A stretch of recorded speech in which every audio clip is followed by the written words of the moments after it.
Hey guys, Eli here, and on today's video I want to talk about tips to easily save money. Now, I do want to say I do believe savers are losers, but if you guys want to know my opinion on that, make sure you guys check down that video to see why I say so. But if you are using that money that you save to actually do something better with it, such as invest it, then that's where the magic happens. And let's start now. If this is your first time here, make sure you guys hit that thumbs up. It really helps out with the YouTube algorithm. Consider subscribing and hitting that notification icon so you guys get future notifications of my future videos. And make sure you guys comment something down in the comments below. And make sure you guys join the Urban Wealth Creation Discord where you can talk to like-minded people. And also check down in the description so you guys can get awesome free resources. Now, these tips that I'm going to go over is pretty much my experience, and I'm going to go over the stuff that I did for me to actually save money. And I'm pretty sure there's other ways that people can use to save money, but the point of this video is so I can have you guys thinking, so just to see like what small steps that you guys can actually take so you guys can save money, and in return you can actually do something better with that money, like having it work for you. Now, these are things that I've been doing for the past 3 years to actually grow my wealth. So my mindset has been, hey, it's not about how much money I can spend or how much time I can put into work for the money, but how much money can I actually have to work for me? Whether I put that money to buy investment or whether I buy assets with it that actually grows their value over the test of time. Now, a nutshell on why I believe savers are losers is because if you're just saving the money, of course, inflation is going to always devalue the money that you save. So the money that you save today will not be worth the same amount of value next year. So instead, if you take that money and invest it and grow that money, then that's the best way I see possible, in my opinion, of course. So let's see what we can do to actually keep a little bit more guap in your pockets. But you don't think they know what guap means? Cheddar, cheese, bread, greenback? Nah, none of this getting through, you guys?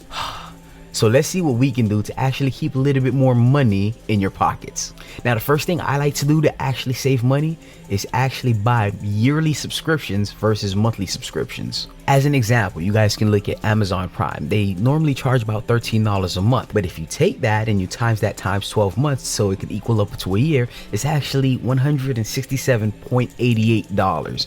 But Amazon are offering a yearly subscription of $119. So if you go for the $119, you actually pay $48.88 less for the whole entire year, of course. So if you look at every service that you can actually get a monthly subscription for, if they offer a yearly subscription, chances are you're going to save a little bit more money.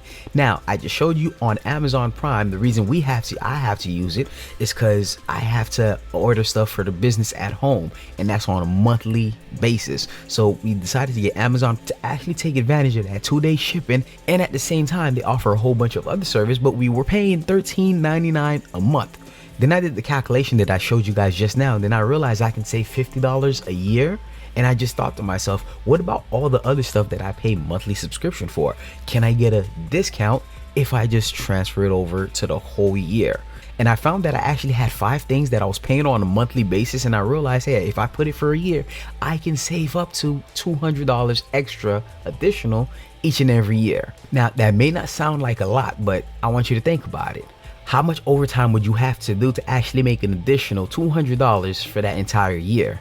Now, it may not be that much overtime, but I just showed you guys how to do it in just a second. Now, the second thing I actually do to actually save money for myself is I buy everything cash instead of credit. Now, living in a world where you're trying to keep up with the Joneses, a lot of people max out their credit card, which is why America's #1 debt is credit cards. So a lot of people are buying stuff with money they don't have, and they have to pay it back later. And if they don't pay it back later, then they charge them interest. So imagine if you're buying something that's worth $10 and you just never pay that back, and each and every month is $10.10. The next month is $10.20, and it just keeps adding interest that you really just pay $10 and get it over with.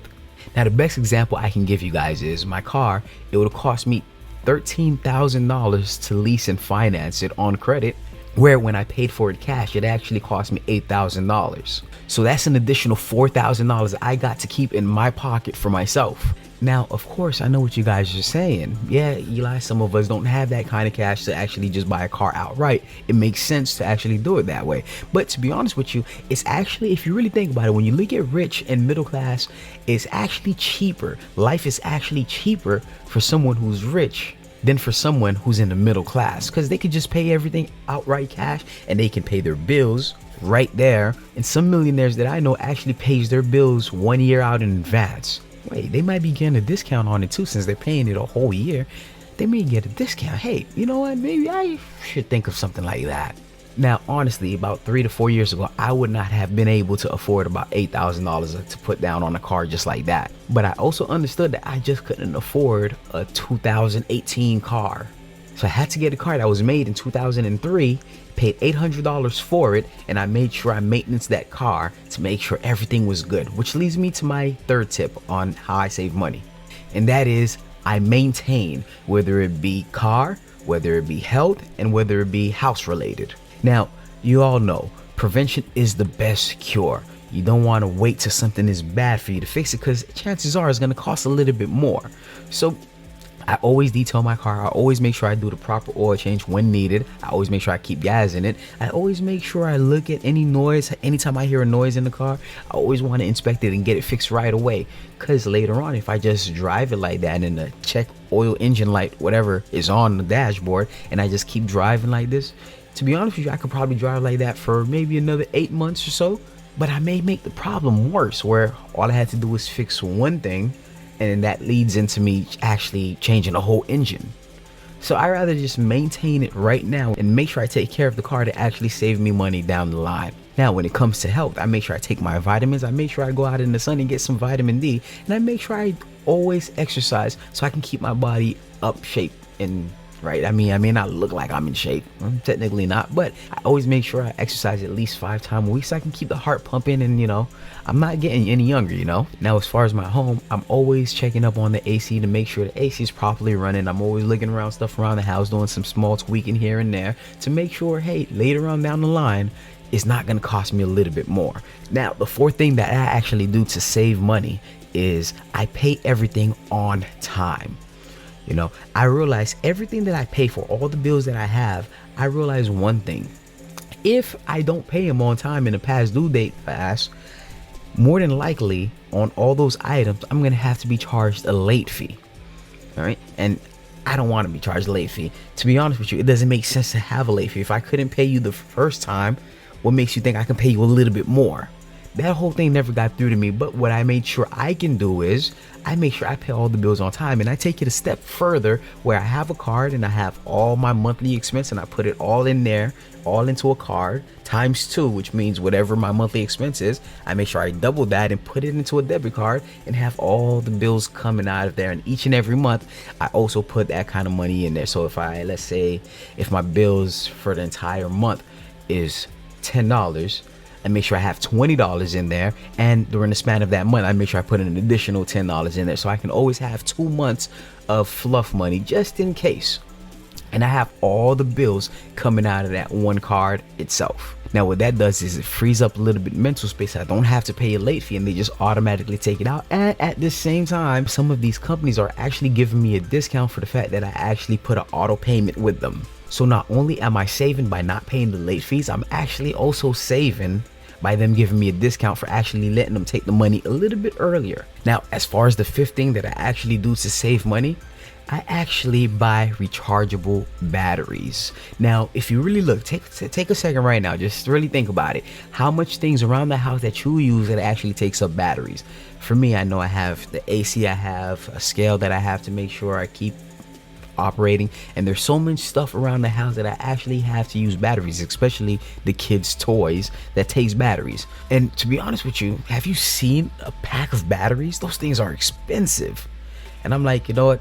Never again. I went on Amazon and I actually bought me a rechargeable battery and a rechargeable thing that holds like a whole bunch of batteries, and it charge it up, and I just keep them charged, and as soon as one of the batteries die, I take it out, plug it out, put that in charge, take one out of the charge, put it in there, and I'm good to go. Now, you may not see the difference right away, because you could be like, oh, Eli, you probably pay $15 to actually buy a battery, but you're actually paying $30 to $40 to actually buy all those batteries and rechargeable batteries. Yeah, but how long can will those rechargeable batteries last me? If I can get 5 years out of it, I used to be buying like maybe 5 packs of batteries throughout a whole span of a year, so that would come up to $50. So I actually make my money back in a year, and I save up on oncoming years for however long that rechargeable battery lasts me. Now, the sixth tip that I actually use for me to save money is I got motion sensors around the house. So you're dealing with wives, you're dealing with kids, and you're dealing with a whole bunch of factors that you don't know, unknown factors that you don't know. There's times where I leave and I leave this light on. I leave all the lights on. The same with the kitchen, the same with the kids' room. They always leaving the lights on. What I realize is, hey, if I get a motion sensor and I put it around the house and have the lights turn off when there's no motion detected, you save so much more money that way. Now, this again may cost you a little bit of capital in the upfront, but then you quickly realize that it pays for itself in the long run.